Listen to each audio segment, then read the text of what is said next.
This is a story about kindness, about how a simple act of kindness led to the tragic death of an innocent person. Oh, I was hoping it would just be a story about kindness and not murder this time. I'm afraid it's about murder.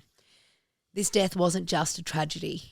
It was a shockwave that tore through Melbourne and exposed just how quickly an innocent life can be placed in danger when obsession goes unchallenged and warning signs go unanswered. Oh, my God. This is the tragic, horrifying case of the death of Celeste Manno. I'm not ready. No, you're not. Hey there, everybody. Welcome to Not Another Crime Podcast. I'm Georgia Love. I'm Sammy Peterson. I'm a journalist. I am not. But I'll tell you what, if you want to skip ahead and just listen to the story, the time code is in the goddamn show notes. How are you today, G Love? I'm good because today... Oh, look, she's coming up right as I do it. Okay, Come on, okay. come on. We have a third guest on the podcast today. Oh, my God. Well, And it ain't no digs. it's not Diggs. It's not digs. It is. Come on. Come up here. Okay. She'll come in a minute. It's Paudrey! Audrey! It's Paudrey Hepburn. We're recording at mine and Paudrey's house today because... Do you want to tell the listeners? Oh, what my today God. is? It is Paudrey's 11th birthday She's today. just a little baby. She's just a little baby. And we've been recording. We moved a few times to get the best spot so that Paudrey would come to us because if you know cats at all, they're not like dogs. Cats like you to just ignore them until they're ready to come to you. And at the moment, Paudrey is just staring with her beautiful, beautiful eyes at G. She has the bluest eyes you've Oh, ever my seen. God. You ever did say? She's actually doing what you guys can do, which is watching us rather than just listening. Oh, yeah. She doesn't need the YouTube link because she's got it live right now. But Yeah. if you guys want to watch, you can do that as well Great on plug. YouTube. Great plug. Thank you. Great plug related to a cat. Related to a cat. Yeah, it's Paudrey's birthday. How does it feel? Does it feel good? I've never had an 11-year-old before. No, it's exciting. And in fact, even just when she was 10, she was officially my longest relationship. So now she's just, clocking up the years. Oh, my God. Just making it far too difficult for any man to possibly have my love for longer than Paudrey. I know, because it'll be the rest of your life. Oh, she's just so beautiful. Sorry, I just keep staring at her. I know. She'll jump up Keep here in looking a at the minute. eyes. We did try to. I did try to pick her up before to do the intro, and she was not keen on.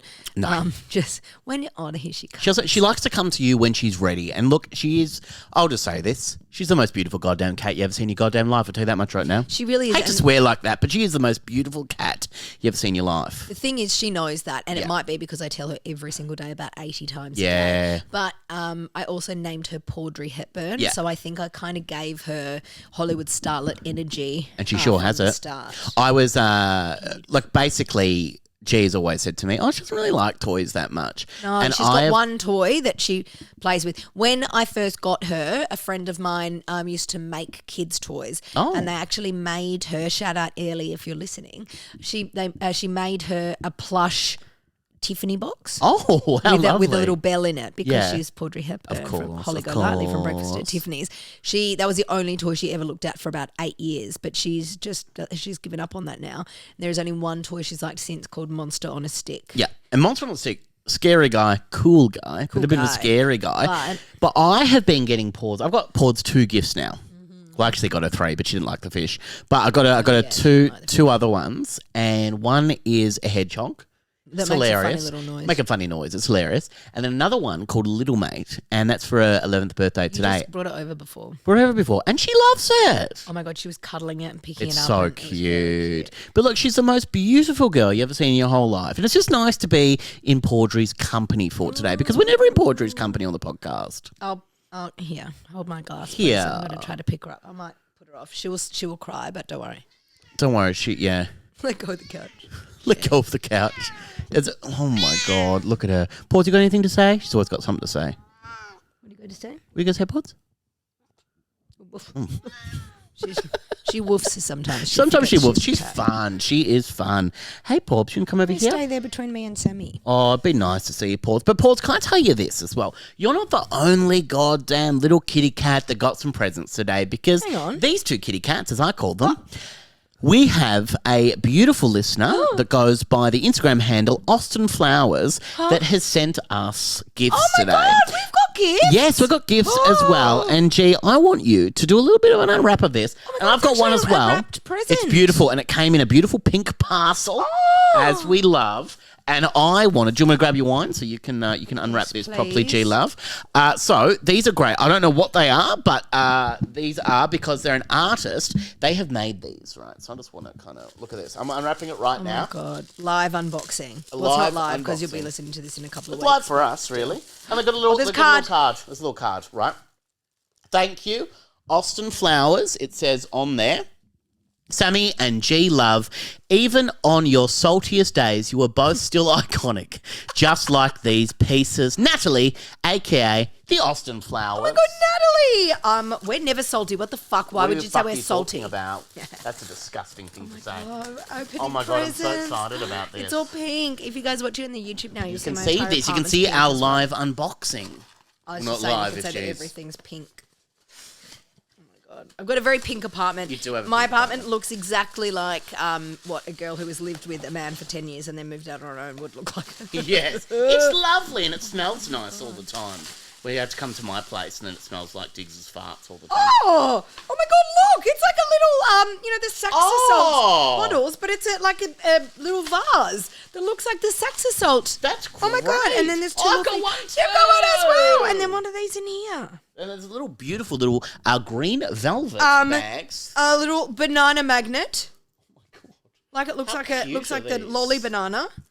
Oh my god! And soy sauce fish keychain. A soy sauce fish keyring. They are the best. These are amazing. I'm a big fan of these right now. Oh my god, Natalie, these are so cute. How cute is that? Ornament. That's so you could cute. Put that could be like a toothbrush holder. Yes. Or like a little flower that you pick from your garden could go in. Oh, I love Have you got a banana as well? I've got a banana as well. I love them. And it sticks, of course, because it's magnetized, it sticks to the keychain.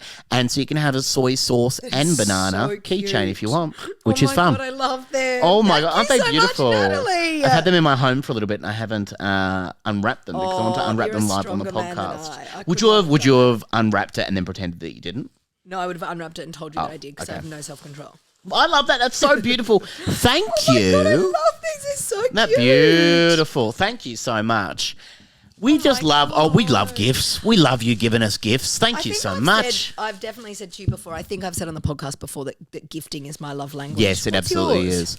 I think it's probably touch. Yeah, I think it is as well. That's why you're always goddamn touching me. I think and it's yourself, touch. am I right? Oh my god, hey, let's you're move these so out of the way in right. case Pords wants to sit and cuddle with us. Yeah, okay. Look, we'll move them out of the way there. Beautiful, beautiful. Thank you, Natalie, for doing Sammy, that what's for been us happening today. in your week? I've been just chilling out. Been having a great time. Been doing some gigs.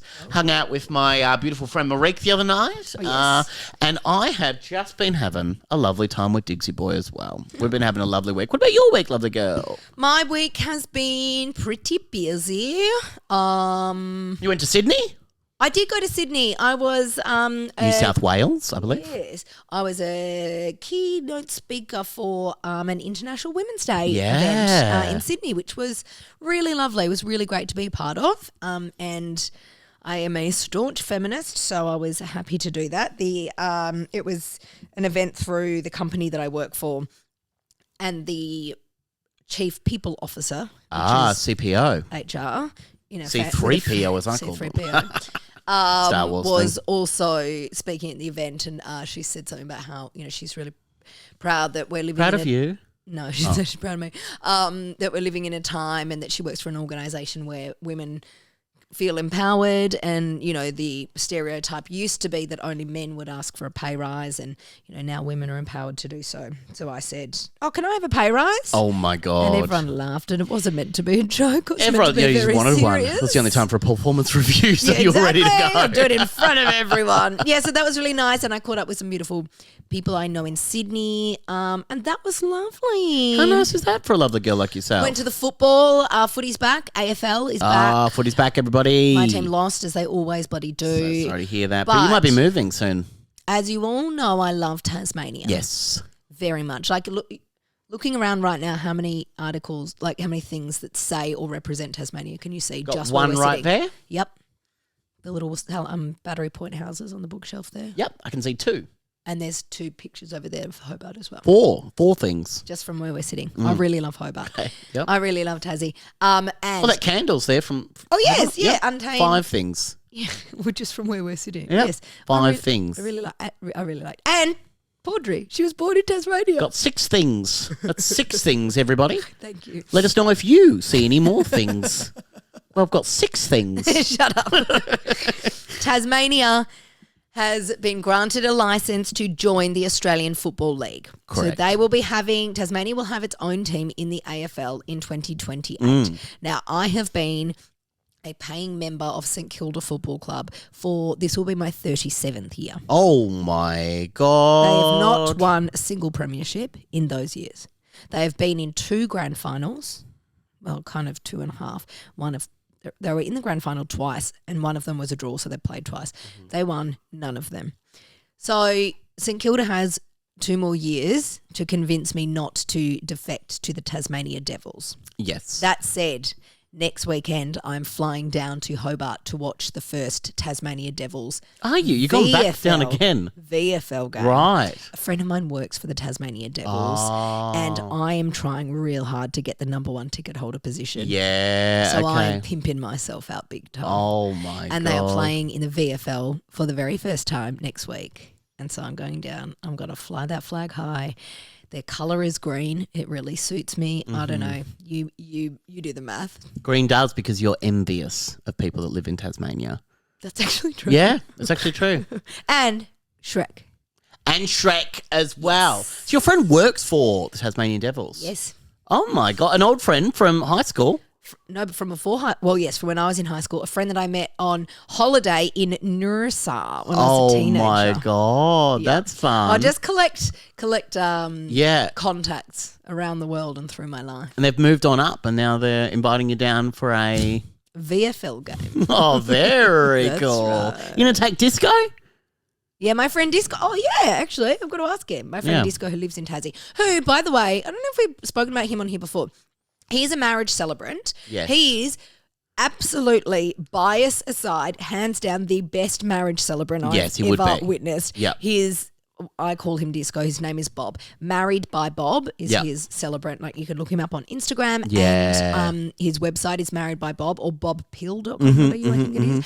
And he's just fantastic. So if anyone is looking to get married in Tasmania, which you should because it's beautiful, or anywhere around Australia or the world, actually, he will travel.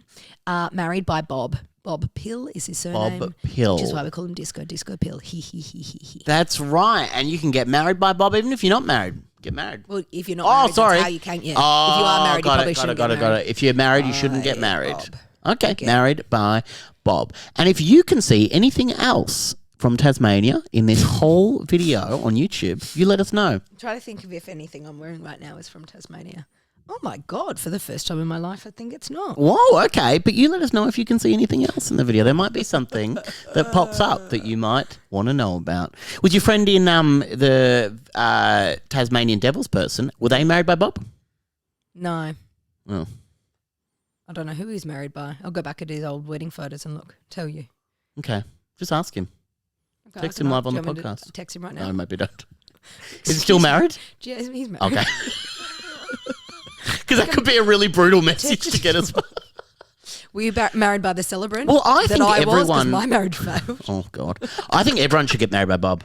So do I. Hey, can I just say this as well real quick? Because I think this is a really nice thing. G-Love celebrated something last weekend. Uh-oh. A beautiful, beautiful milestone. Oh, no. For a podcast, Everyone Has an Ex at his back. And G-Love bought herself a bag. And it's a real nice bag. And I'm looking at it right now. Why are you talking about this? Well, it's just nice. It's just a nice bag. And you celebrated and bought yourself something nice. You've been having a hard time recently, and it's nice to buy yourself something nice. Linda and I, who is my friend and producer of Everyone Has an Ex, said to each other, if we reach a certain milestone with that podcast, we would treat ourselves to something we wouldn't otherwise buy ourselves because it feels a bit... not wildly expensive, but feels a little bit silly to be doing when we're paying mortgages and rent and stuff like that. So I bought myself a beautiful new designer handbag. It's actually a really nice bag. And you know what? Ports could fit in that bag. Oh, yeah, back and forth can fit in that bag. Okay. We can carry her around places. Is that fun? I think that's fun. I think that's fun. Yeah, but everyone has an X X is is back. back. When I tried to put her on my lap, that would go really well with her in a handbag. But look, everyone has an X is back, and the first 2 episodes, as we're recording, are out now, and they're amazing episodes. And it's going to be a really, really good season. By the time this episode comes out, will this be after? I don't know. There'll be couple of either. weeks. Let's just say a couple of weeks away. Yeah, there'll be between 3 and 5 episodes of season 8 already out. Oh yeah, there will be. Oh my god, it's so good, G-Love, and you should be very proud because it's a very, very good season If you already. haven't listened to it yet, it's very different to this podcast. Well, It's you a very would have different listened to an style. episode if you listened to the last Thursday episode. Yeah. One of the episodes was on this podcast on our Thursday treat. It's a very different style to this. It is a documentary style. It is a standalone story each episode, so you can listen in any order you want, and please do, and leave a 5-star rating. You know what? Because listeners to that podcast, and as I started out by saying, I'm a staunch feminist, many, many, many people aren't, and I get so many 1-star reviews from women, it's always from women, because they didn't like one episode, or they didn't like the person's voice in one episode. There'll be a 1-star review that said, this person was crying too much and it wasn't nice in my ears. 1 star for all 70 episodes you've done. That is and nuts. just things like that. So, I mean, it's not a purely female thing. I think it's just that there's lots of females that listen to that podcast. But just please be nice. If there's one episode you don't like, that's feel okay. free to comment on the Spotify one of that, because you can comment on each episode. Yes. Or, email us about that. Don't leave the whole podcast a 1-star review. If the review says, I love this show, but the last episode I didn't think she was a nice person. Yeah. Or as I always say, stay stumm. Stay stumm. I don't. That means just stay quiet. I've never heard you say that. And I say don't it know all the what time, means. actually, and you stole it from me, but I always say, stay stumm. Does that actually mean something, or are you having a stroke? Oh, it's facial palsy. Let me... I always get that mixed up. I'm sorry. I think that... Stumm. I don't even know how to look. How do you Google stumm? I have heard stumm, and it's usually in a Mel Brooks film. Oh, God, I got tangled up. Do you know the saying, still with my poetry sparrows right now. fart? Yes. Okay, so Ree, who I know will be listening to this, I said to her the other day, now I'm working in drive time radio, not breakfast radio. I said, I no longer get up at sparrow's fart. And she looked at me as if I'd had a sparrow's brain fart. I'd never heard it before. And then she sent me a message later that said, I hope you have a weekend free of sparrow's farts. And then she said in brackets, did I use that correctly? And Ree, I'm going to say on the record, no. Still no. Still no. Stumm. Okay, you're showing me. Stay stumm is a British slang phrase meaning to remain silent, keep a secret, or not divulge information, often to avoid trouble. Oh, originating from Yiddish. Stumm means silent. Yeah. So don't forget, as I always say, to stay stumm. If you don't... The example it says on Google is she is staying stumm on her future plans. Stay quiet on your future plans. Don't talk about your plans too much. But yeah, so if you do want to stay stumm, please don't leave any reviews. Why? So another saying that means the same is keep mum. Why is that? I haven't heard that before. Yeah. No, I haven't heard that. Stay mum. Yeah, I haven't heard that before. Stay mum. Yes. You want to look that up as well? Yes. I've never heard that before. Or keep mum means be quiet. Like mum's the word. Oh, I've heard mum's the word, but I haven't heard... What is it? Keep mum? Keep mum. Keep mum mean... This is fun for the podcast. Keep mum... The listeners love when we Google things. They do, actually. Keep mum meaning... In Hindi, no? Keep mum is an informal phrase meaning to remain silent, keep a secret, or refrain from telling anyone about something sensitive. Yeah.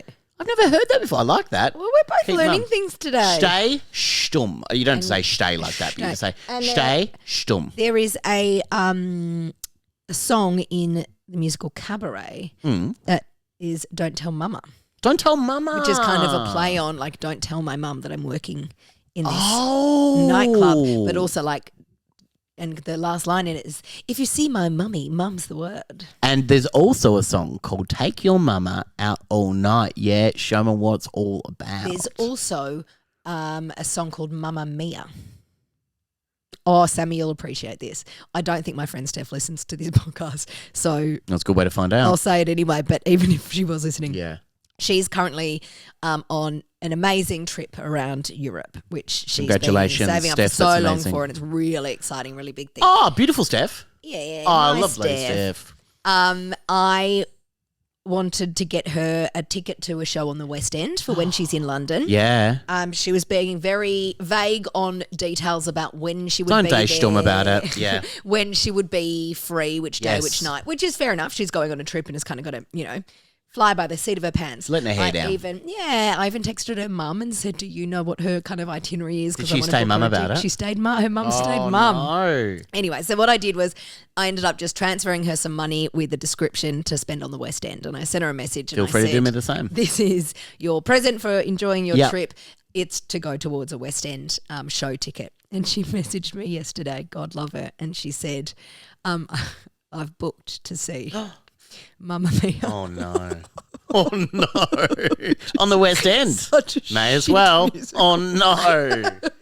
Oh, she could just watch that at home. So funny. Pierce Brosnan. It's on at the National Theatre right Oh, now. Like literally around the corner no. from my house. That's It's so funny. It's so beautiful because she's like, it is a fun musical. She's doing you proud as well. She Don't- is trying to make exactly. you proud, which Don't is lovely. get me wrong, it's a fun musical, but Yes. it's such a shit musical. Oh, my God. And I just love that so much. So, Steph, I hope you enjoy Oh, Mamma thank you, Mia. Andrew Lloyd Abba, for writing that as well. Andrew Lloyd Abba. Is that funny? Oh, that's good. Thank I you like so that. much for letting me say that. Hey, brother, we're going to get into the episode this week. We've got Paudry in between us right now. Hey, I've got one more question Oh, for of you. course. I'm more than happy to answer it. So you looked around my apartment just from where we're sitting on the couch and you picked 6 Tasmanian things. How many Broadway things can you see? We might even Oh, here this for a is so while. fun. No. I can see at the moment, let's have a look. I can see I can one. see. Well, there are 2 right next to each other. Mm-hmm.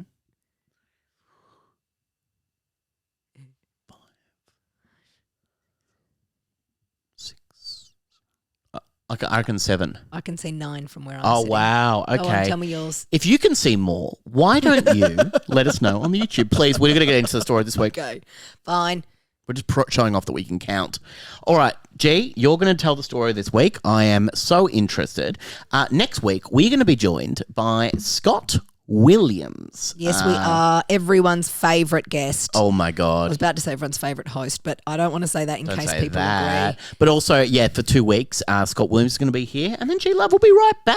It's going to will be be amazing. right back. She is just in the middle. I'll speak for you. She is just in the middle of Everyone Has an Ex. I am, and I thank you, Sammy, and I thank Scott, and I thank you, beautiful. I thank you, beautiful You listeners, beautiful listener. for allowing me to have a couple of weeks to get that all under my belt. Get and it come under her back belt. fresh and concentrating on the podcast. Ah, yes. Yes. Like a wonderful milk. What? Milk concentrate. Ew. If you want to leave a 5-star rating, say it 5-star after review, that. don't you do that? Don't you do that? No, do that. Do that. Don't tell them to do Oh, that after sorry. you've spoken about concentrated milk. And also, why don't the hell you leave us an email, sammy@justanothercompany.com.au. Leave Follow us us a on speak pipe. TikTok Oh, sorry and about Instagram at Not Another Crime Podcast. Leave us a Great. speak pipe. The Great. link is in the show notes and on the link tree on our Instagram. And then we'll play your speak pipe voice note at the end of the episodes. And also you read some of your emails. that. G and I are going to Donovan's for dinner tonight. Yeah, we are gonna have a chicken pie. Yeah. Yeah. All right. Are you ready for this I'm story? ready for this. I'm ready for this. It's really horrible. So Okay. trigger warnings up the top. I mean, there are for really all of our Monday episodes in particular. This is just so tragic, this story. I'm ready.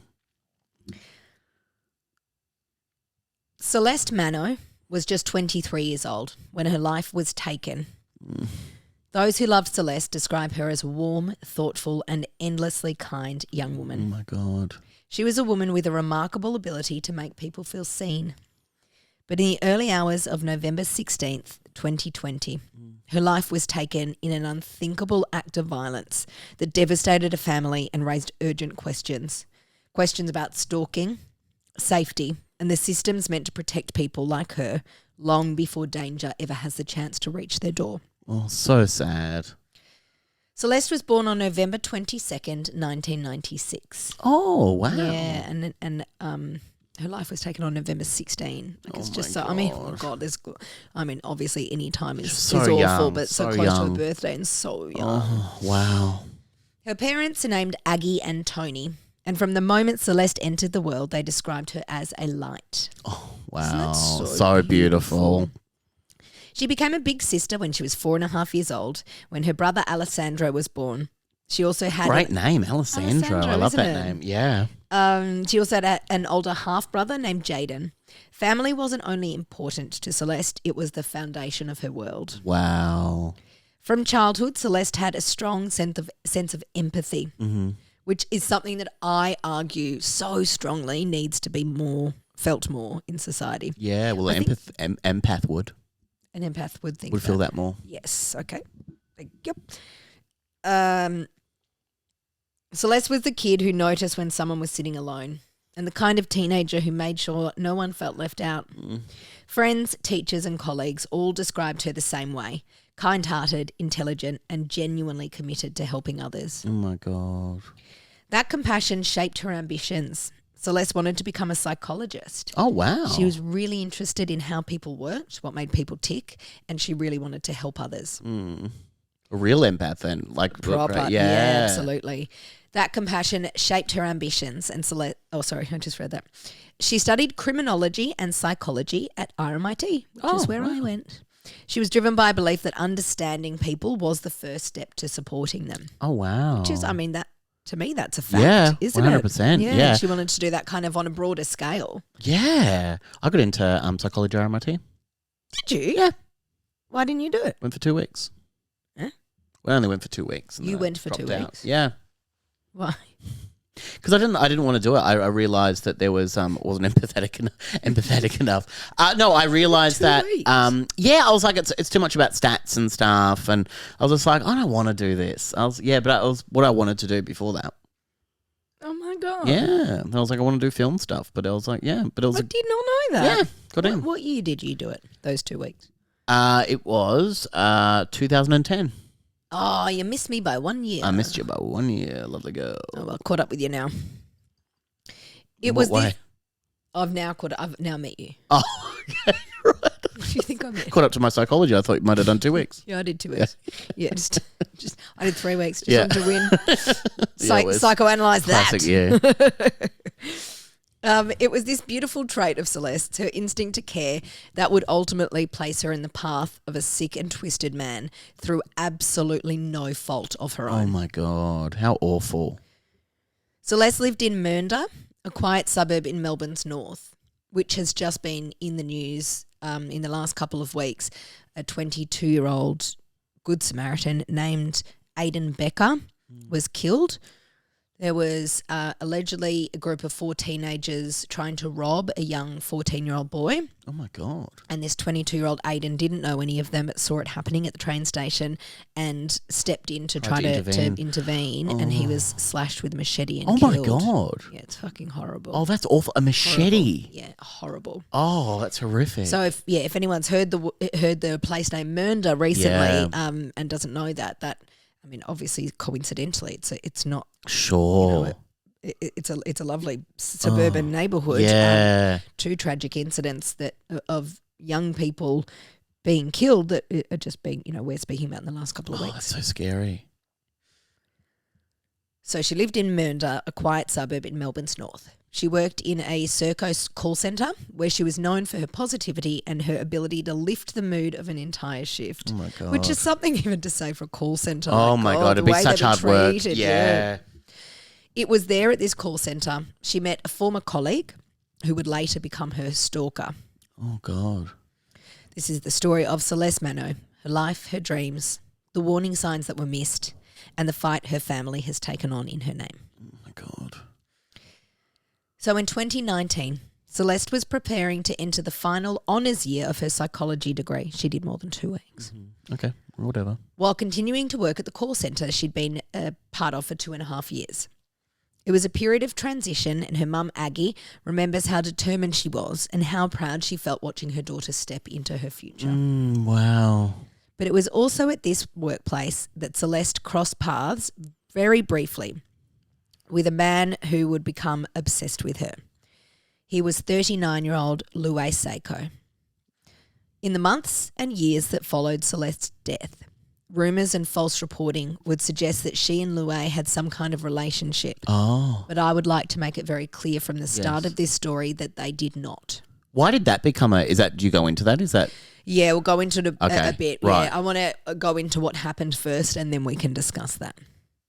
Celeste and Louis weren't friends. Okay. They weren't even acquaintances.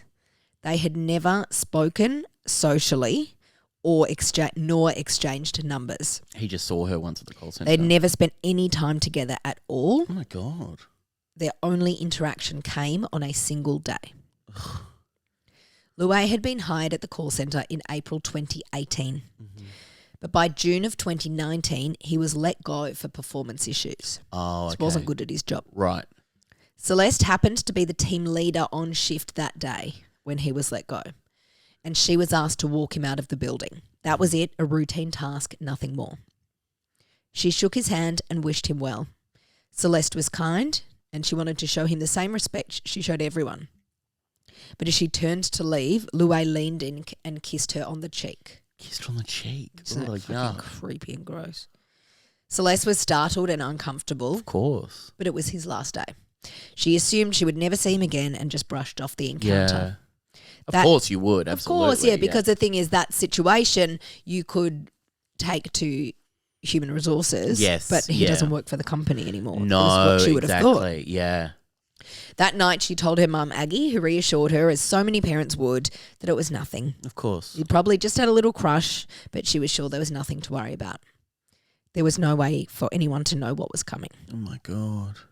A week after he was fired, Celeste received the first of what would eventually become 140 Instagram messages from Louay. 140? Yes. Oh, my God. So just found her on Instagram just after that day and just started, oh, my God. They bombarding her. Yeah, absolutely. They were long, emotional, obsessive messages from a man she had spoken to only once. Oh, my God. He wrote about being in love with her, about being unable to function without her. He had convinced himself they shared a connection that just simply didn't exist. Obviously, there's some pretty severe mental health stuff going on here. So they worked together, but they didn't interact. They didn't No, that was the only time. in the kitchen. Maybe they smiled walking past each other a couple of times. He just got this obsession with her from, I don't know, maybe how she spoke in meetings, how he saw her interact with other people. He just became obsessed with her, but they weren't work friends or anything. Oh my God, that's so creepy. Celeste responded only a handful of times to these Instagram messages. She was always polite, but she was also always clear that the feelings were not mutual. Yeah. Here's an example of not one. that she doesn't have to do that. She doesn't need to reply at all. Of but course it's like not. But lovely that she's so that's kind. just her. Yeah. So here's an example of one reply, quote, "Hi Louay, those are really sweet words and I appreciate you saying all of that to me. I'm a bit surprised to read this as this is all new to me. As much as I appreciate this, I only feel in a professional way towards you and I wish you all the best in your new job and journey." Yes, yeah. End message. Very professional and very kind as well. Very It's not kind. yeah. She tried to disengage with kindness and he ignored every word. God. When the messages didn't stop, Celeste ended up blocking him. Yeah. But you have to at that point, yeah. He created new accounts to message her from. Oh, my God. Yeah, it was proper stalking. Yeah. When she didn't respond, he would write longer and longer messages. Oh, how creepy. Some were framed as apologies, others were declarations of love. Oh, my God. And then, slowly, the tone started to shift. They became more sexualized, erratic, and more hostile. Here's one. "Have you ever had a beast pounce on you, Celeste? I would pounce on you like a pit bull." Oh, my God. In another, Is that sexual? I don't know what that is. I think it's a bit Creepy. a bit threatening. Yeah. The connotation is that pit bulls are, angry. Savage. Another message. "I'm so infatuated with you, it's now becoming unhealthy. You are no different to the majority of women. I will devote every ounce of energy I have to climbing up and proving to the world that I'm somebody. That is my promise to you and my final contact with you." So he's angry now. He's angry about the treatment that he feels he deserved. Mm-hmm. How creepy. If only it had been his final contact with her. But it wouldn't be. Not even close. The messages kept coming.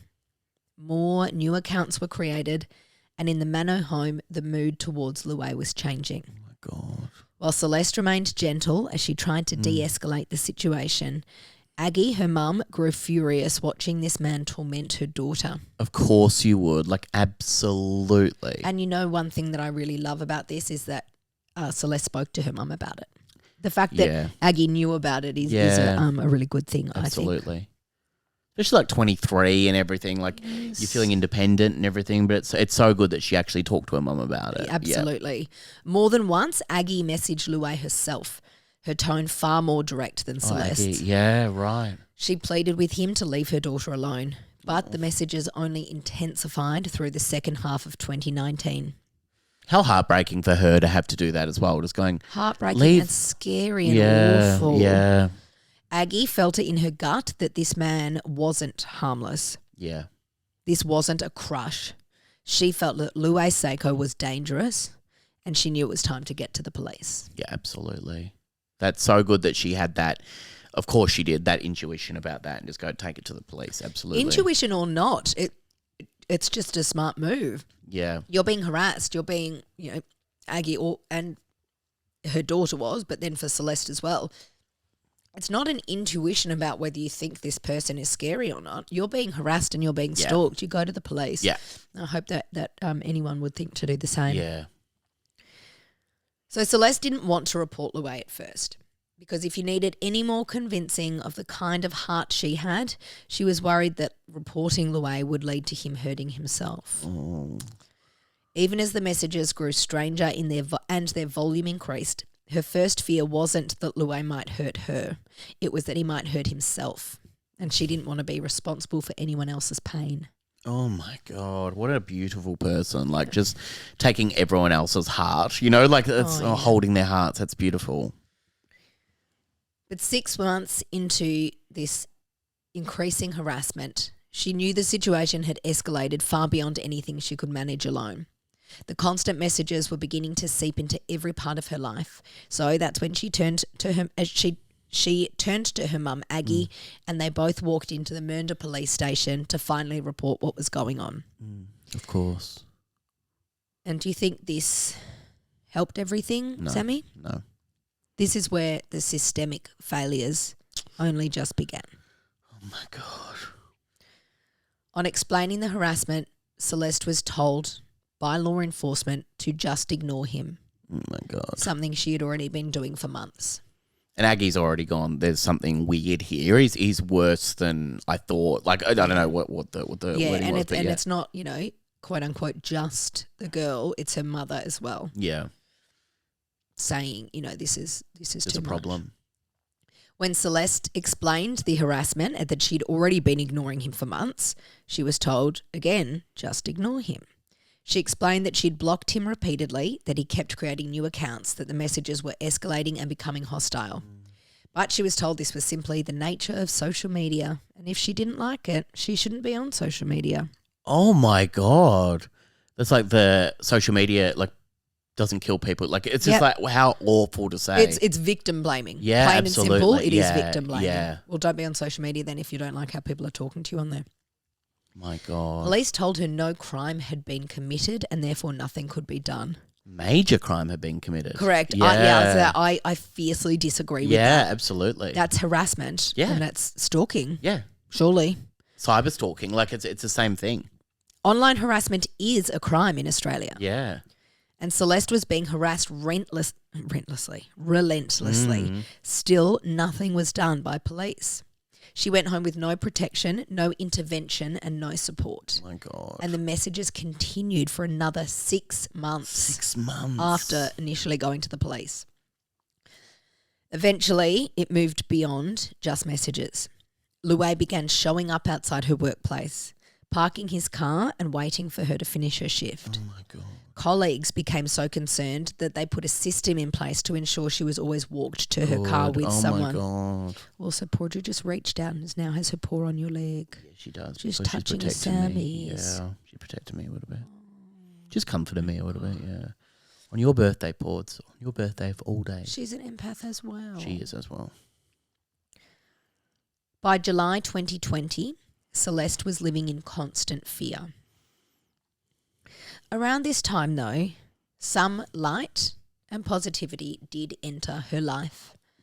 Celeste had begun dating a guy called Chris, a colleague that she had been friends with at work for years. He was a kind man who made her feel a little safer at a time when safety was slipping away from her. Oh, yeah, absolutely, yeah.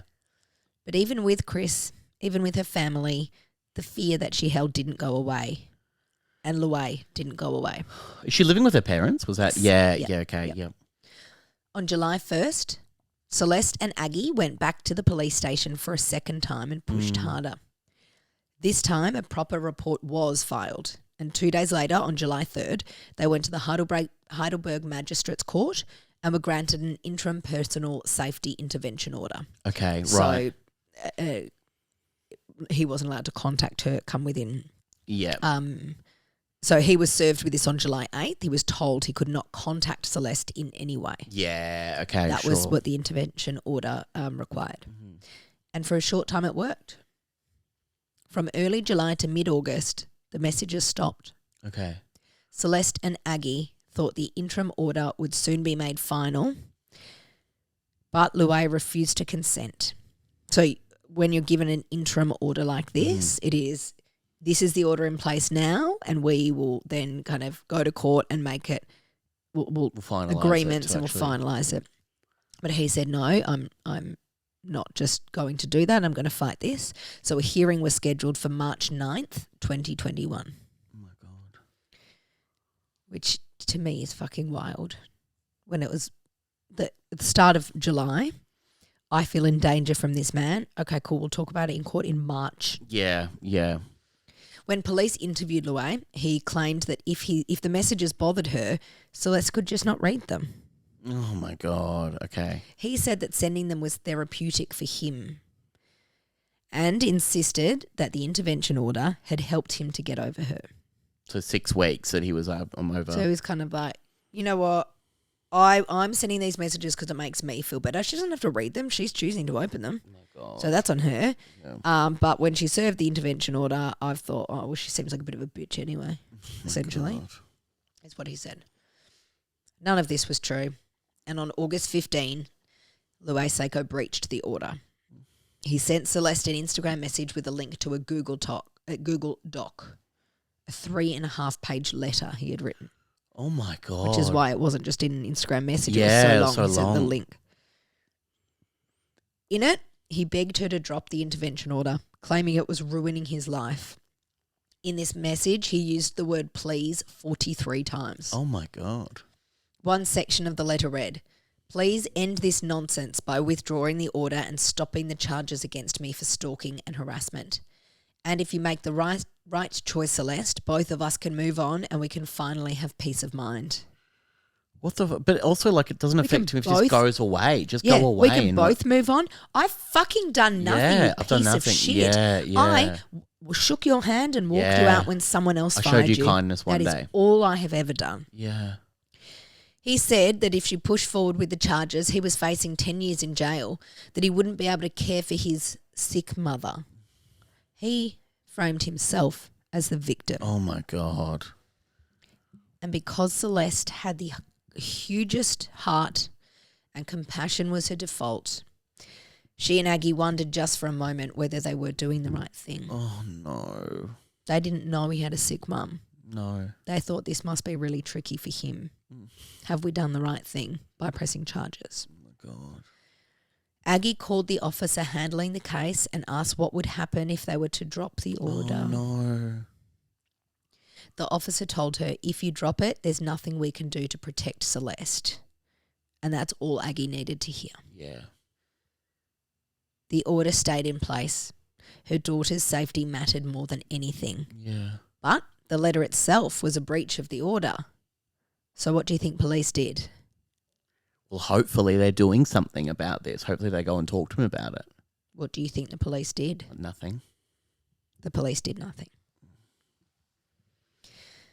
However, after that letter, the messages stopped, and for a brief few weeks, the Manno family allowed themselves to hope. Maybe the order had worked. Maybe this letter from him was a final reaching out for the last time. Maybe Seiko finally moved on. But in the early hours of November 16, 2020, that hope was shattered. Celeste had been happy. She had Chris, her new boyfriend, an exciting new relationship that made her feel safe and seen. They'd got the night before, November 16. Celeste and Chris had gone on a date and taken a photo together. It showed two young people happy and in love, smiling next to each other at the local pub. Celeste loved the photo, and on November 15, she shared it on social media. It was that simple act that triggered something dark inside Louis Seiko. Just hours later, at 3:50 a.m, he scaled the fence of Celeste's backyard. He used a hammer to smash her bedroom window and forced his way inside Celeste's bedroom while she slept. What happened next took less than 3 minutes. Louis stabbed Celeste 23 times Oh my God. while she lay in her bed, with the fatal wound penetrating her heart. Oh my God. Neighbourhood CCTV would later show that from the moment he stepped out of his car to the moment he returned, 2 minutes and 39 seconds had passed. Oh my God. That was all it took to steal the life of a young woman who had done nothing but show kindness to the wrong person. Celeste lived at home. Aggie was at home that night, sleeping a few rooms away. Fuck. She heard the sound of breaking glass, but in her half-asleep state she thought she was dreaming. And then she heard Celeste gasp. She ran down the hallway, over shattered glass into her daughter's room. Seiko was already gone, and she pulled Celeste into her arms, begging her to breathe, pleading with her not to leave her.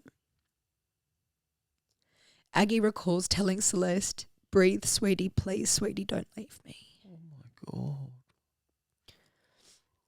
Aggie says she couldn't quite comprehend what was happening at the time, only that her daughter was slipping away, and so she began CPR, but when first responders arrived, they told her to stop. They found a knife, so this had become an active crime scene. Aggie knew instantly. She recalls screaming out, "Oh my God, he's killed her." A paramedic asked if she knew who had done this, and she screamed yes. Outside, security footage captured Louis fleeing in his car while paramedics fought to save Celeste's life. Aggie begged her daughter to breathe, to stay and to not leave. But Celeste was already gone. Seiko didn't wait to be found. At 3:57, just minutes after the attack, he walked himself into the Murder police station. He asked an officer to shoot him and confessed to what he had done. Back at the scene, police recovered the knife he used to kill Celeste, the hammer he used to break the window, and the phone he had discarded nearby.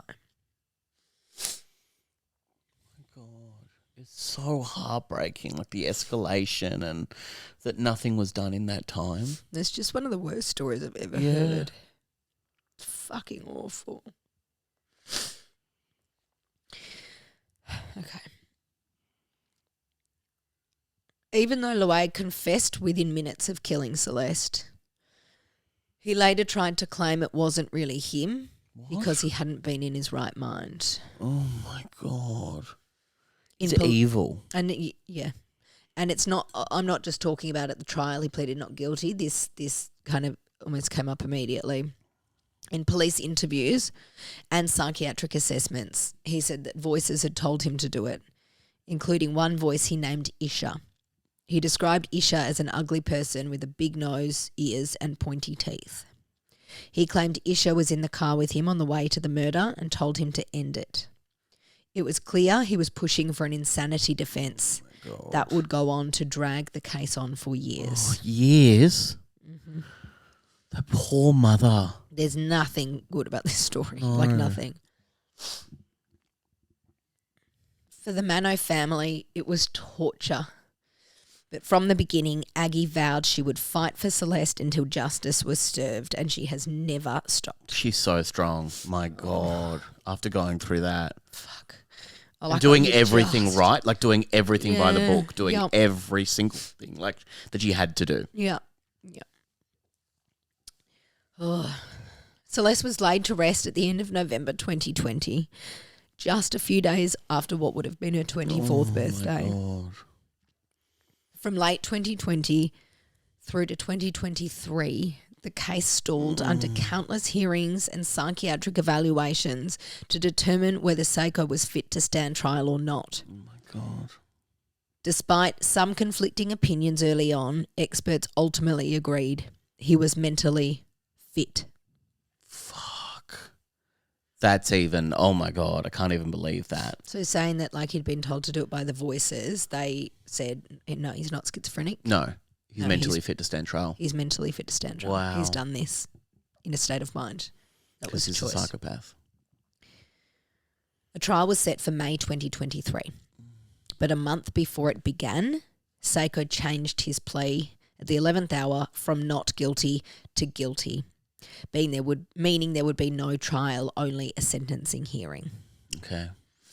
I'm glad that poor mum didn't have to go through a whole trial. Go through the trial, but then also like sitting down and hearing him talk about why he should not be convicted of this. Yeah.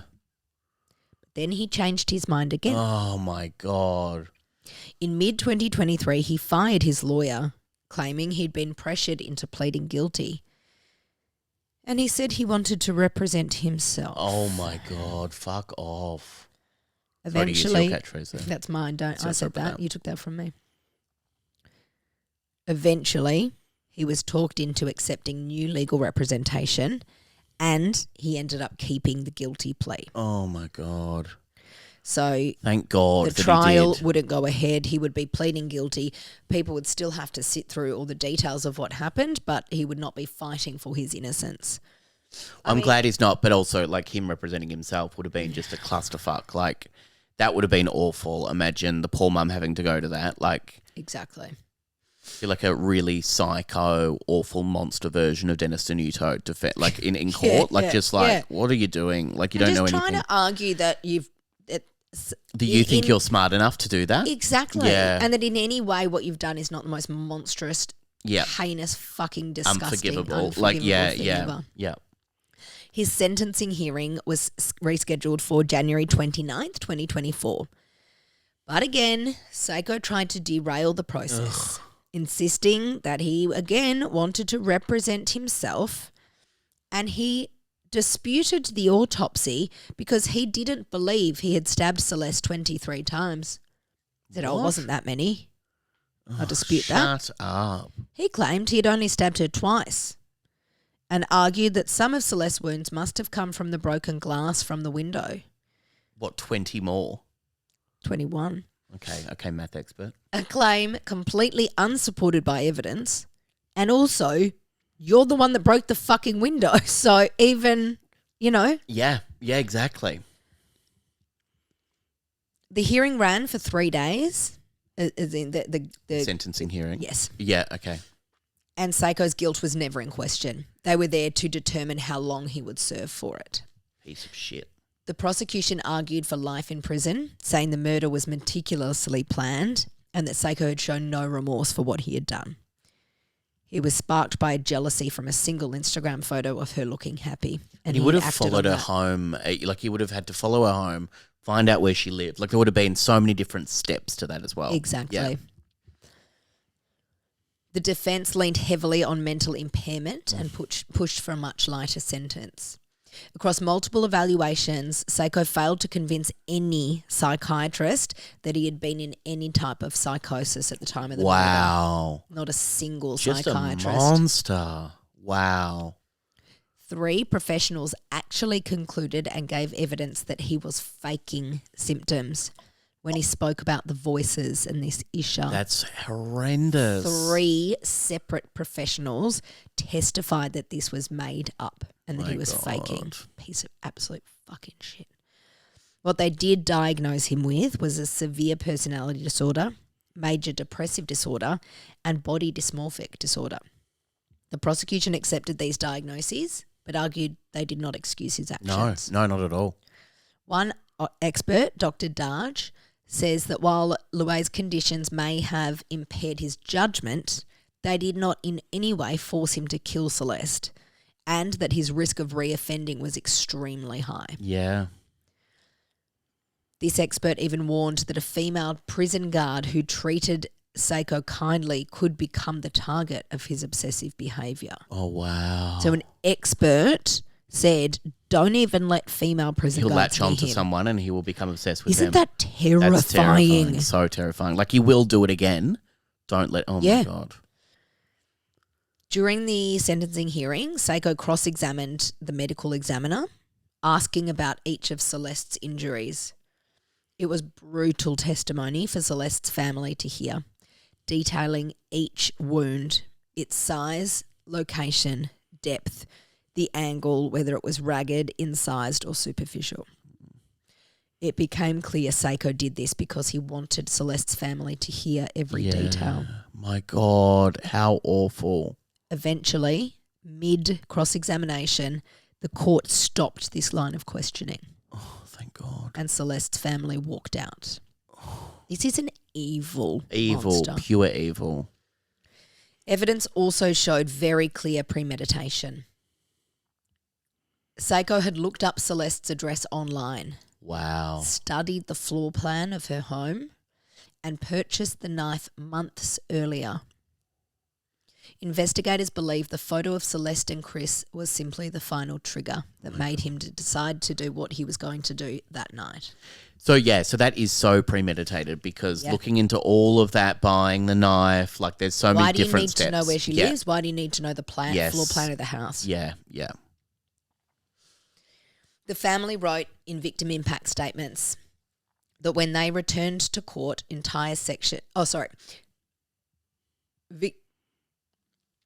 they wrote their victim impact statements. Yes.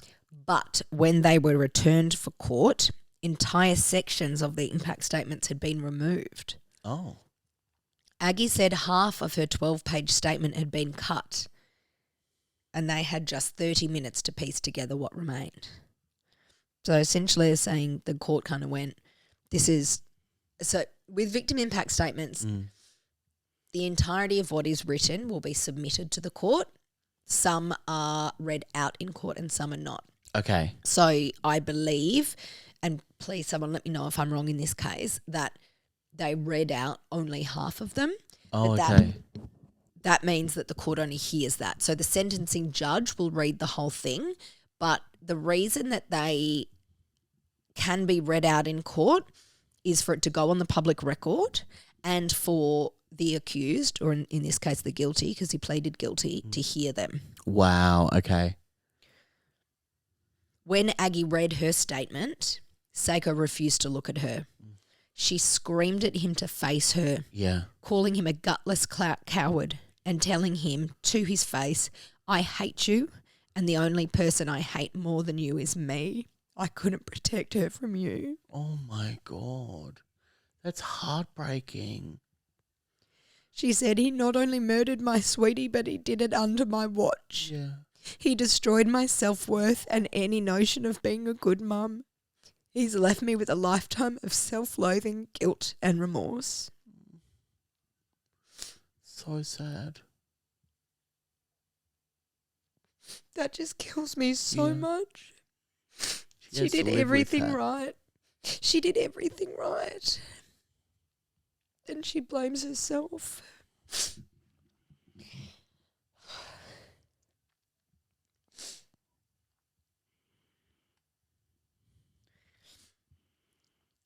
Judge Jane Dixon sentenced Louise Seiko to 36 years in prison. Oh, my God. With the eligibility of parole after 30 years. No. For the Manno family, it was a devastating blow. Yeah. And a sentence they felt did not reflect the brutality of the crime or the years of terror Celeste endured. After the ruling, Aggie said, "It's unbelievable the court showed him mercy when he showed Celeste none. Today's outcome proves how flawed the justice system is. It failed Celeste then and it failed her again now." The system had allowed Louis to stalk and harass Celeste for months, even after he breached an intervention order. And now, after a sentence the family saw as devastatingly lenient, they were left facing the same truth they had known since 2020. The system had failed Celeste at every single stage. Aggie, Alessandro and Tony refused to let that failure be the final word. They had fought for stronger protections, tougher stalking laws and real accountability. Aggie has become one of Australia's most powerful voices against gender-based violence. Aggie. One reform she champions is the use of ankle bracelets for high-risk offenders. She believes that if Seiko had been wearing one, authorities would have been alerted the moment he approached the home, and Celeste might still be alive. Less than a month after Celeste's death, the Victorian government announced an urgent review of stalking laws. In July 2021, the Victorian Law Reform Commission released a landmark report, the first Australian inquiry into non-family violence stalking. So there have been inquiries into stalking that is domestic or family violence related, okay, right. but this wasn't that. This was just a random guy. This inquiry's findings were damning, revealing a fragmented system, major gaps in understanding stalking behaviour, and a criminal justice process that routinely minimised victims' reports. It confirmed what the Manno family already knew: the system was broken. Aggie believes murderers should receive life sentences, and her family has launched a petition and a website in Celeste's name. She has said, "I can't do this alone. No parent should ever have to face the prospect of seeing their child's killer walk free, let alone be told what happened to Celeste did not warrant a life sentence." She speaks openly about the reality women face. Women can't safely walk home alone at night, and Celeste's death shows they can't even sleep safely in their own bed, in their own home. Oh my God. And she speaks about purpose. "Nothing will get me Celeste back," she says. "I've tried to work out what my purpose is now, and I believe she wants me to fight for change." More than 5 years after Celeste's murder, Aggie has criticised the government for dragging its feet on reforms. Stalking offences in Victoria have surged to a 10-year high, with nearly 15,000 stalking-related crimes recorded in the year to September 2025, which is the last time the crime stats were released. Through marches, interviews, petitions and advocacy, the Manno family has turned their grief into a movement. They are fighting for a system that listens to victims, takes stalking seriously and intervenes before it can become fatal. Celeste's story is now part of a larger fight, one that her family is determined to win. In the years since Celeste's death, the Manno family has lived with a grief no family should ever know. Her brother and Alessandro and she were extremely close, and he has spoken about the unbearable pain of watching his mother break under a weight no parent should have to carry. He works in the wedding industry now. And has said that he always finds the father-daughter dances particularly painful to watch, as it reminds him of the milestones Celeste will never have. Her father, Tony, calls Celeste the most precious gift of his life. And Aggie carries guilt she should never have to bear. No. She blames herself for not protecting her daughter, even though she did everything she could. She did everything. On top of unimaginable grief, she has faced a world willing to blame Celeste for simply living her life, for using social media, for posting a photo, for existing. That's a huge thing that was spoken about in this. Well, if you know you've got a crazy person stalking you who's in love with you. Don't open the messages. Don't. Why did you post a photo looking happy with your new boyfriend? God. The world has blamed her for existing. But despite all of it, Aggie refuses to let her daughter's story be reduced to a headline nor a cautionary tale. She refuses to let the system that failed Celeste continue unchanged. And that now is where the story ends. Not with the violence that took Celeste's life, but with the strength of the people who loved her. A mother who will not stop fighting. A brother who carries her memory into every room he enters. A family determined to make sure no one else is left unprotected the way Celeste was. Celeste Manno was kind, compassionate and full of promise. Her life was stolen in minutes, but her legacy is shaping years. Through her family's courage, her name has become a call for change, one Australia can no longer ignore. And that's the story of Celeste Manno. Oh, Celeste and Aggie and the whole family, Chris, like, that is so heartbreaking. So heartbreaking. And, I mean, in a big departure, I suppose, from how we told Rachel Barber's story, where we spoke a lot about Manny, her boyfriend at the time. We haven't really heard much from Chris. No. What I want to say about Chris is I cannot fathom how you survive and how you ever learn to deal with your girlfriend being murdered at all, right? But a court system saying a photo of you being posted was the trigger that led to your girlfriend's murder. I just hope that he does not blame himself for that. No. I really hope that he doesn't. I cannot fathom living with that. No. So, you glad you hadn't heard that story before, Samwa? Not sure about that. Why have you started calling me Samwa? You've called me Samwa twice now. Just trying something new. What's it based on? What is that? I don't know. Yeah. I've never called anyone else. Why? No. It's very strange. You know what? You're trying it out. Everyone else calls you Sammy, and maybe I want to give you a different nickname. Okay. Maybe Pause I'll is call touching me you- right now. Thank you, Pause. Yeah. And you got your beautiful head on my phone right now. And I'm going to do the mailbag, but I'm just going to give you a second because if you want to use that, it's your beautiful pillow.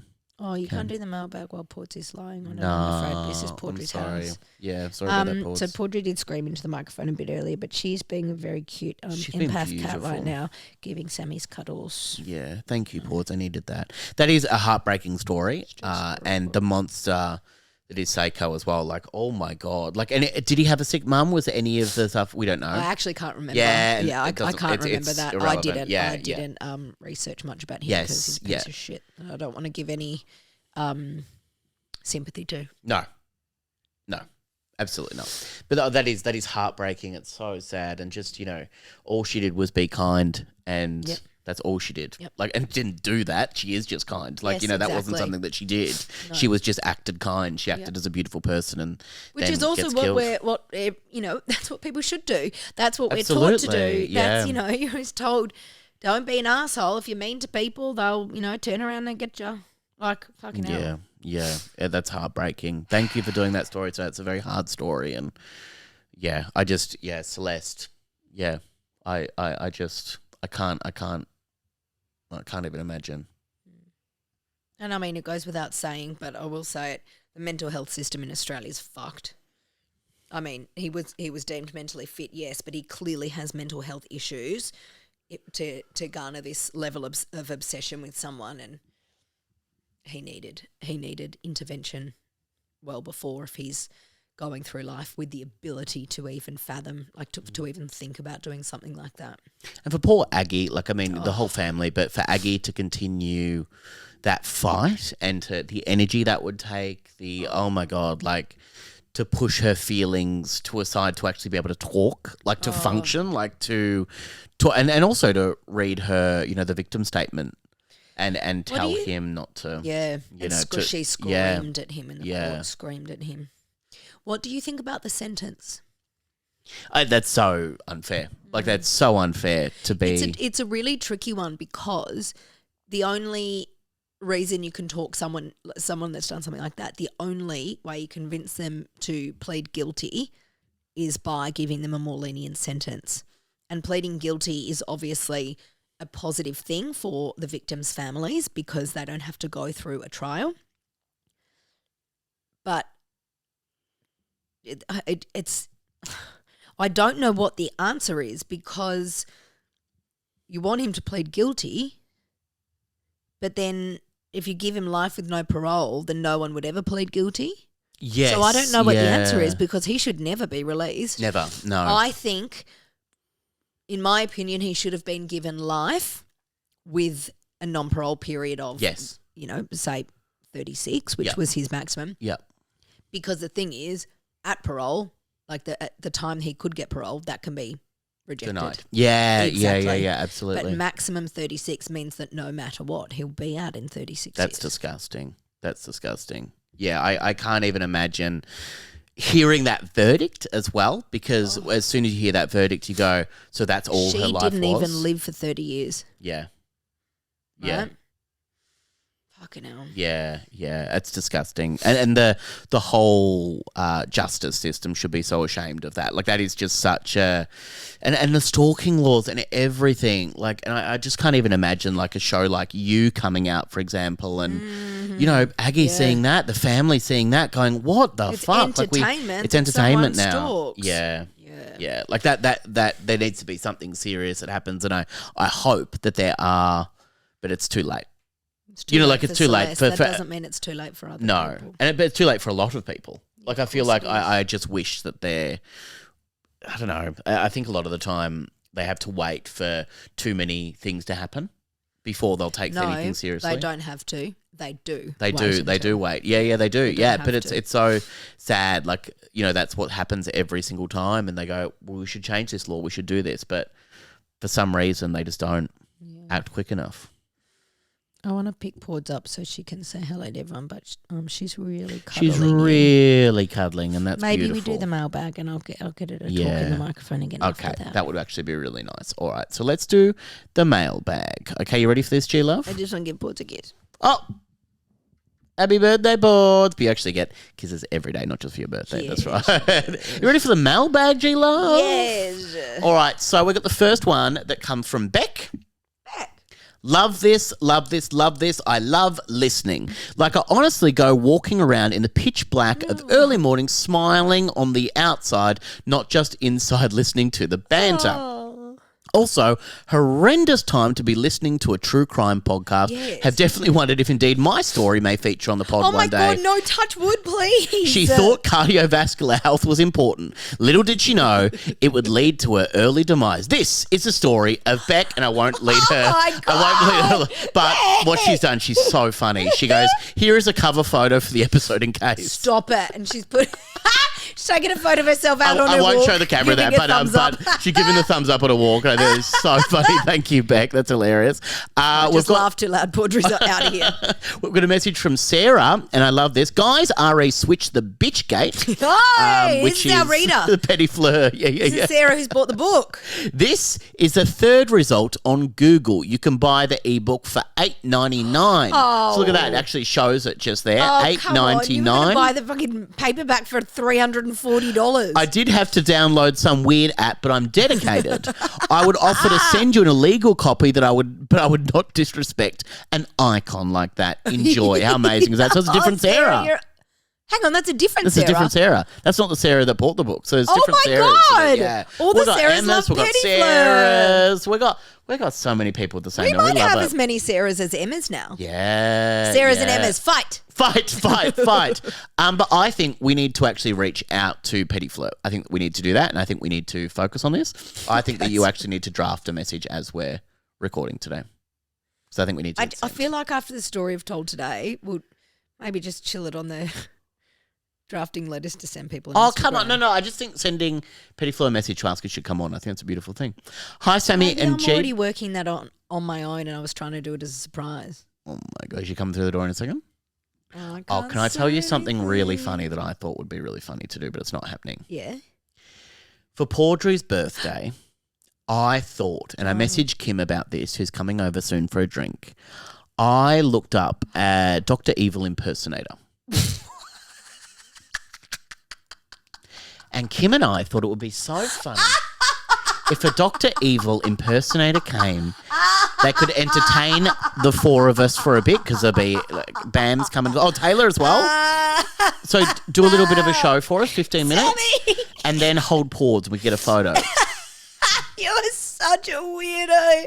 How good? Yeah, but I'm sad it couldn't happen. They couldn't make it today. They couldn't make it today. So there is one in Melbourne, Yeah. but they weren't available today. Yes, and we need to make this happen. That's what I'm saying. You're so weird. We I need to love make you this so happen. much. So I'll send all these photos to Kim last night. I'll show you actually the photos that I sent to Kim. But it's a good looking. Because I was trying to get a Gordon Ramsay so impersonator funny. to come do something with me once, and they were like, "Yeah, but I don't do the accent. I don't cook." I was like, "Okay, well, I don't really know what you're doing." I keep forgetting what I call Kim in my. Yep, okay, she's called Kim Stewart Little. So that's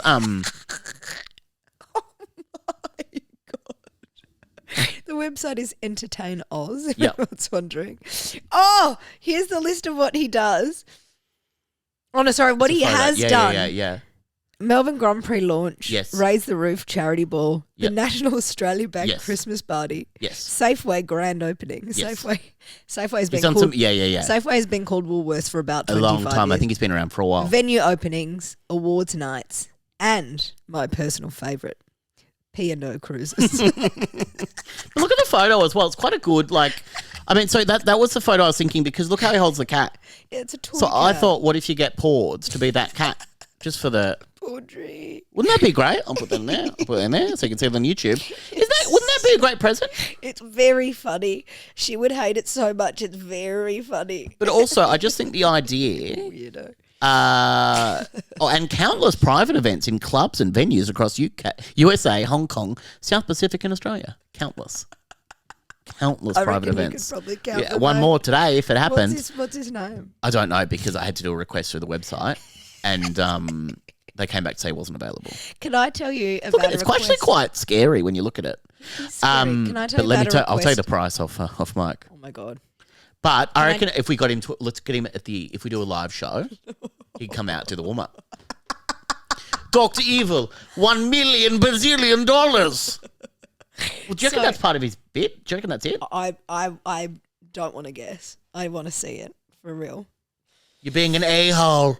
Can I please tell you a story about when someone was asked to perform for me and turned it down another time?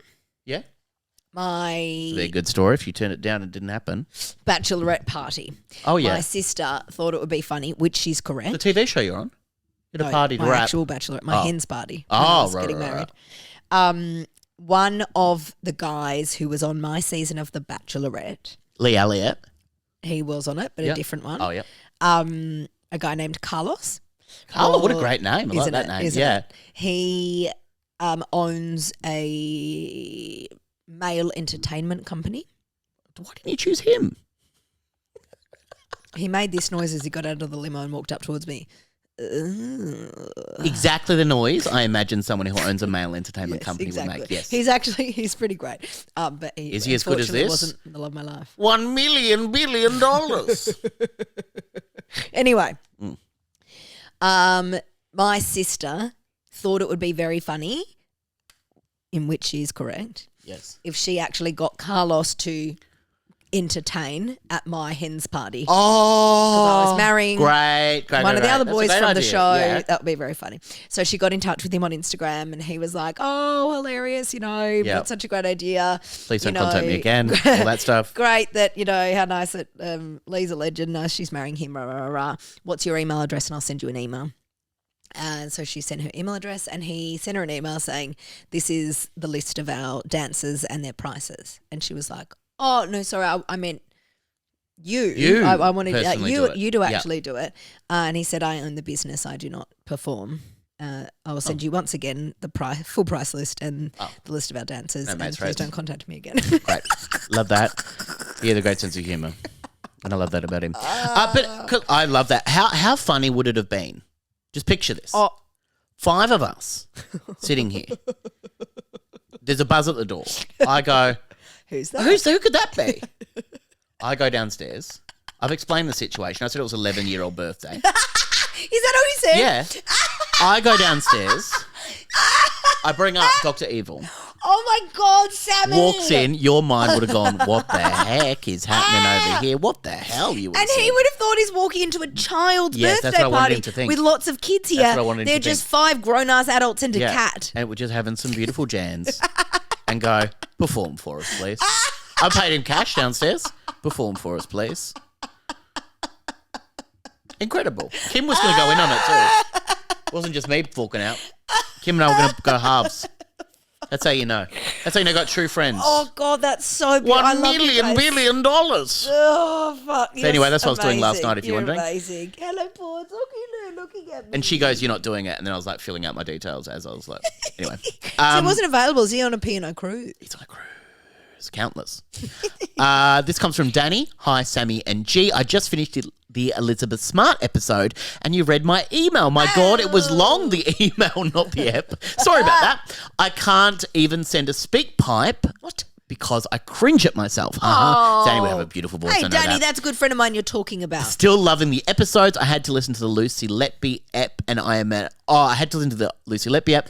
I'm an ICU nurse, and my first baby's twins were in the special care nursery. It was sickening, but it was delivered so well, so thank you. Oh, thank you. Gee, I will have to listen to the Jaden Letsky one when you do it. Yeah, I know. Can't help myself. I actually named one of my kids Jaden without even thinking of Jaden Letsky. Thank you. Letsky, sorry.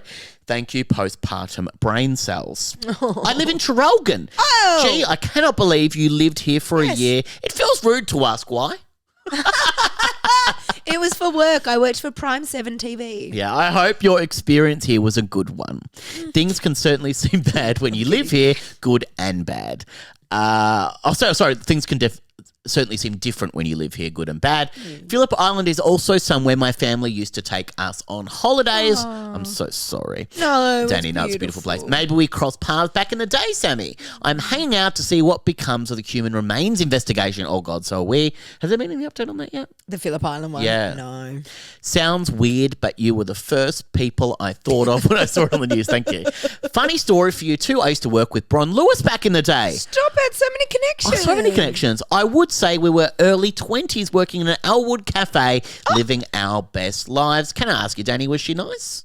Because sometimes she's Elwood not is nice. where we're sitting right now. Yeah, it's beautiful. I love that. So hey. That's so weird. Is it?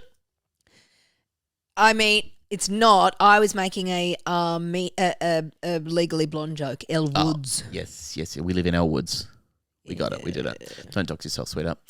It's the best seeing her kill it in the comedy career, absolutely. She is made for it. I haven't listened.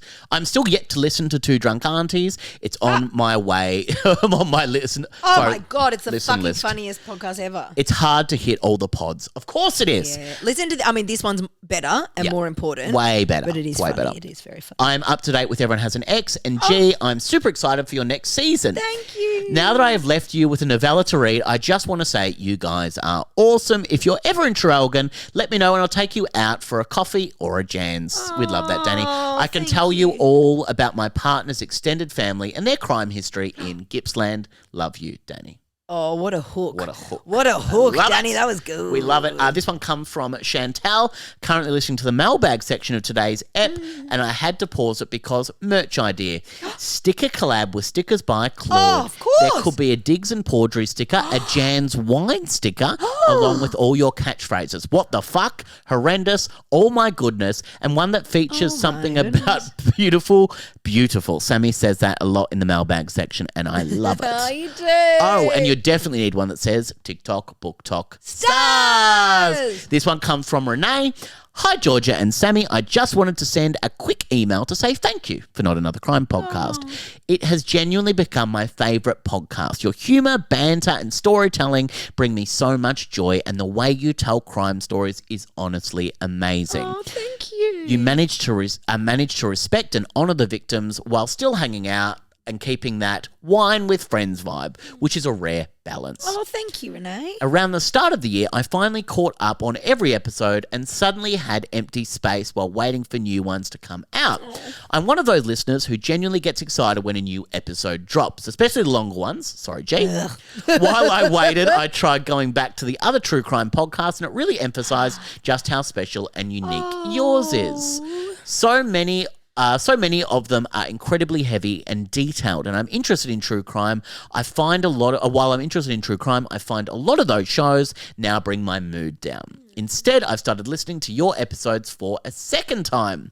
It can sometimes feel a little strange enjoying true crime as a genre, because at the centre of every story is something tragic that happened to real people. One of the things I appreciate most about your podcast is how respectfully you handle that balance. You honour the victims while still creating a space where listeners can engage with the story without feeling overwhelmed by the darkness.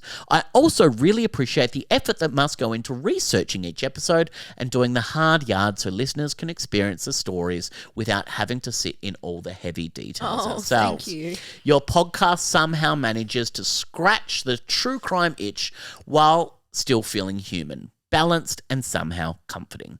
Your banter and humour add so much and have genuinely helped me smile on some of my hardest days. Aww. And I suspect I'm not the only listener who feels that way. People often talk about having comfort shows they return to during rough times. For me, it's Friends, Gilmore Girls, Community, or The Office, US. Hey, and now it's my you're fave. right up there with them. Oh my God. Not Another Crime podcast has become that kind of comfort listen. It fills a space many of us probably didn't even realise existed until you created it. God. I also want to acknowledge something that might sound a little odd to say in an email to people I don't actually know, with the idea of a parasocial relationship. I'm very aware that listeners only see a small slice of hosts they enjoy, and I don't want this message to come across as weird or intrusive. I just wanted to say that the work you both put into the podcast clearly means a lot to many people. You probably don't always get to see the ways it touches listeners' lives. So if you ever wonder whether the time and effort you put into the podcast makes a difference to people, it really does. Stay horrendous, Renee. Oh, Renee. Isn't that beautiful? That is the most beautiful message I've ever received, I think. And it's not, no offense to the other listeners, it is so beautiful to read that. And also it's not intrusive at all. That's so lovely. Honestly, the effort that goes into the pod and everything, like there is so much the other effort, than the time. The like, time, effort makes it sound like a negative thing. We love doing it. We love chatting to each other. We absolutely love hearing from you guys and love knowing you're listening. But that's so beautiful. Yeah. To acknowledge the time is really lovely.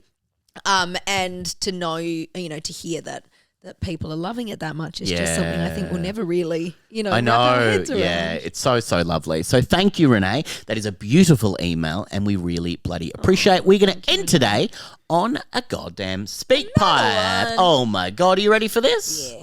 Well, you just have to wait a second while I get it ready. Now we're ready. Hi guys, I'm not sure if you're still listening to these. Yes. I've only just started listening to the podcast, and so I know that I have a few episodes to catch up on. I've just listened to the episode with Will Patterson. Yes, and now I stop just worrying. have to say that I was a blubbering mess when Georgia was a blubbering mess. I work in a prison in administration in Hobart, and it's just really fascinating to get the perspective of the people who are in the prison. It was really, really gut-wrenching, and it was really moving, and it was just really beautiful. I just want to say thank you to you both. Everything that you've done and everything that you've spoken about has just been so amazingly captured and so beautiful, while also being so funny. Georgia, I've loved you for quite a while. I remember... You won't remember, but I remember seeing you at the live show of My Dad Wrote a Porno. And I said to my husband, oh my God, it's Georgia Love. And you actually heard me and you turned around and you said, hi. And I was just like, I lost my shit for a second. Oh my God. And Sammy, you are just fantastic. I have fallen in love. So keep going, guys. You're both amazing.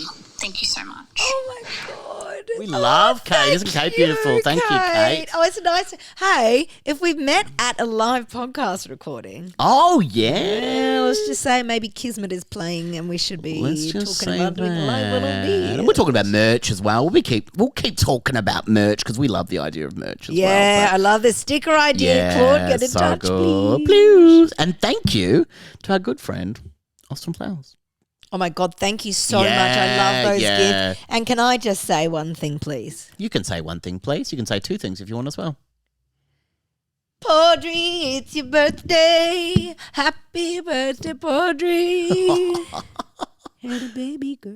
She loves it. It's beautiful. Oh, pause. I'm kissing her on her beautiful head. On her beautiful head. Now, would you like to do a Paudry peeve peeve? with Paudry? Oh, Paudry's got so many Oh, she got peeves so of many her own. peeves. Yeah, okay. My one for today is Yep. stickers on apples. Oh, yeah, they Now. suck. Now, Yep.